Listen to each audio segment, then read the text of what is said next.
Anakku, ingatlah, engkau telah menerima segala yang baik semasa hidupmu, sedangkan Lazarus yang buruk. Sekarang ia mendapat penghiburan dan engkau sangat menderita.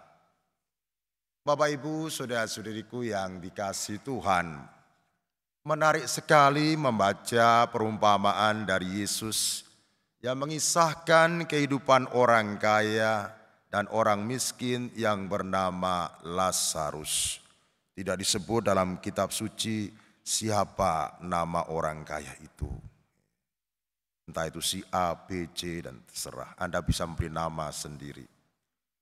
Kalau kita memperhatikan perumpamaan itu baik-baik, maka kita bisa melihat perbedaan yang mencolok dalam kehidupan orang kaya dan orang miskin itu.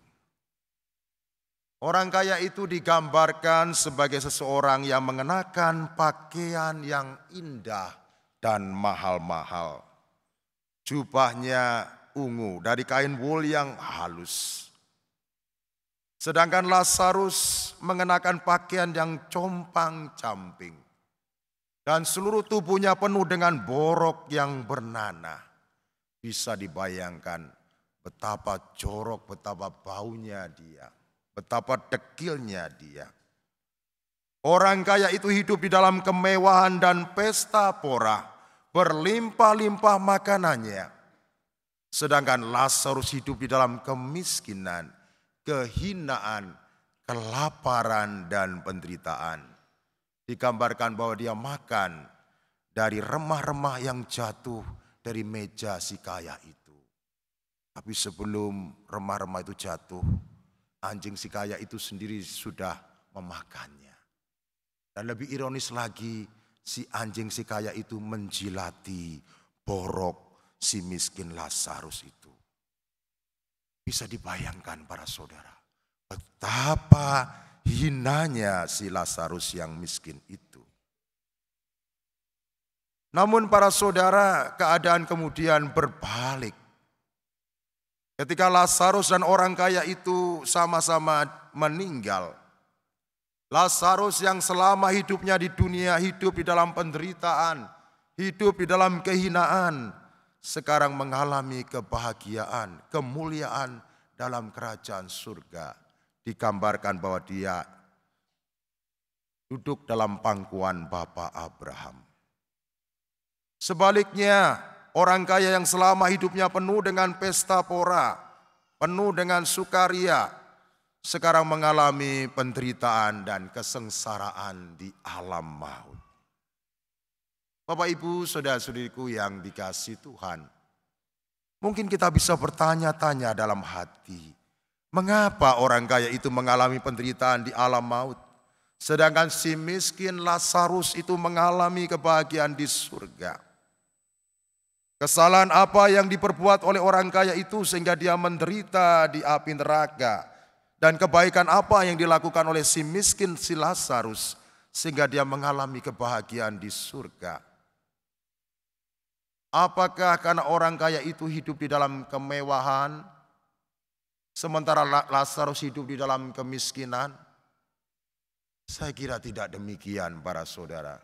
Karena kalau demikian maka banyak orang tidak ingin menjadi kaya. Kalau ujung-ujungnya nanti masuk neraka. Padahal ada banyak jargon atau yang mengatakan hidup di dunia itu kaya ya, dan mati masuk surga kayak gitu. Kalau bisa satu paket itu ya. Mudah-mudahan semacam itu ya. Nah, bukankah itu hartanya sendiri ya? Bukankah ia bebas berbuat sesuatu terhadap kekayaannya? Ataukah karena ia telah menyakiti, mengusir si miskin Lazarus? Saya rasa tidak, dan dalam kitab suci tidak digambarkan bahwa dia mengusir si Lazarus itu. Walaupun si Lazarus itu badannya penuh dengan borok, pakainya compang-camping ya, penuh dengan borok dan bau, dia tidak mengusir. Dia malah membiarkan Lazarus itu berbaring di depan pintu rumahnya. Lalu kesalahan apa yang diperbuat oleh orang kaya itu? Bapak, Ibu, saudara-saudariku yang dikasihi Tuhan, Kesalahan yang diperbuat oleh orang kaya itu pertama, karena dia hanya mengandalkan hidupnya pada kekayaan, pada harta benda, pada uang. Seluruh perhatiannya, seluruh waktunya, seluruh tenaganya hanya dipusatkan pada uang dan kekayaan. Bagaimana dia bisa setiap hari, setiap saat menumpuk kekayaan sebanyak mungkin di dalam hidupnya. Karena baginya dengan punya banyak uang, punya banyak kekayaan, maka kebahagiaannya pun juga akan berlimpah-limpah. Inilah yang membuat dia tidak punya waktu untuk Tuhan, untuk berdoa, untuk mengandalkan hidupnya bagi Tuhan. Karena Tuhan baginya adalah uang, kekayaan, itulah Tuhannya. Lalu kesalahan yang kedua para saudara, karena si kekayaan itu menggunakan kekayaannya secara egoistik. Hanya untuk kepentingan dirinya sendiri, hanya kepentingan keluarganya sendiri. Hanya untuk memuaskan keinginannya, hawa nafsunya. Akibatnya apa? Akibatnya dia tidak mampu melihat dan merasakan penderitaan sesamanya yang miskin, yang menderita, yang ada di hadapannya. Tahu bahwa ada orang miskin, tahu bahwa ada orang yang menderita di hadapannya, tetapi dia tidak mau menolong. Masa bodoh. Tahu bahwa Lazarus itu lapar, tetapi dia tidak memberinya makan. Tahu bahwa Lazarus itu sakit, tetapi dia tidak membawanya dan ke dokter, tidak mau merawatnya. Tahu bahwa si Lazarus itu pakaiannya compang-camping, kedinginan, tetapi dia tidak memberikan dia pakaian dan selimut. Itulah kesalahan utama orang kaya itu. Bapak, Ibu, saudara-saudariku yang dikasihi Tuhan, dalam kehidupan sehari-hari tak jarang kita jumpai kenyataan seperti yang terjadi di dalam perumpamaan mengenai orang kaya dan si miskin Lazarus. Kita melihat begitu banyak orang menimbun harta bendanya dalam jumlah yang banyak, punya kekayaan yang berlimpah-limpah, bermiliat-miliat, bahkan triliunan. Jumlah kekayaan yang berlimpah-limpah inilah yang membuat si kaya hidup di dalam kemewahan, di dalam pesta pora. Beberapa dari mereka bahkan merasa tidak perlu bekerja. Mengapa? Karena sudah bisa hidup berlebihan dengan bunga deposito kekayaan yang mereka simpan di bank. Setiap hari mereka bisa belanja di mal, makan di restoran yang mahal-mahal. Bisa tur, bisa jalan-jalan ke luar negeri, ke tempat-tempat yang mereka sukai. Dan bisa membeli apa saja yang mereka inginkan. Sementara si miskin hidupnya berkekurangan. Jangankan untuk belanja, jangankan untuk jalan-jalan dan bersenang-senang, untuk makan sehari-hari saja mereka susah. Jangankan makan 3 kali sehari, tak jarang mereka hanya makan 1 kali sehari, dan sering kali mereka harus berpuasa. Sudah susah, masih sering diperlakukan secara tidak manusiawi oleh mereka yang memiliki kekuatan. Beberapa dari kita mungkin ada yang berkata, salahnya sendiri. Itu akibatnya kalau orang itu malas bekerja. Itu akibatnya kalau orang tidak mau belajar, tidak mau studi. Benarkah demikian? Saya rasa tidak, para saudara. Banyak orang miskin sebenarnya ingin menyekolahkan anaknya, tapi dia tidak punya uang. Banyak orang miskin yang bekerja keras dari pagi hingga larut malam. Saya melihat dengan mata kepala saya sendiri. Pagi-pagi jam 4, pemulung itu sudah mengorek-ngorek sampah di depan rumah tetangga kami pada waktu itu ya. Mengapa mereka bangun pagi? Supaya jangan kedahuluan oleh pemulung yang lain atau oleh pasukan kuning yang lain. Itu pun mereka hanya mendapatkan sedikit. Mereka tidak mendapatkan banyak. Dan setelah dijual itu pun juga hanya mendapatkan sedikit. Syukur kalau apa yang dia jual itu bisa mencukupi kebutuhan mereka. Sering-sering tidak cukup. Ada begitu banyak bukan hanya pemulung, penarik tukang becak, tukang loper koran, dan penjajah makanan. Mereka bekerja keras di bawah terik matahari. Mereka tidak menghiraukan lapar dan haus. Yang penting mereka bisa membawa uang sedikit untuk keluarga mereka. Tetapi itu pun juga seringkali apa yang mereka jual tidak laku.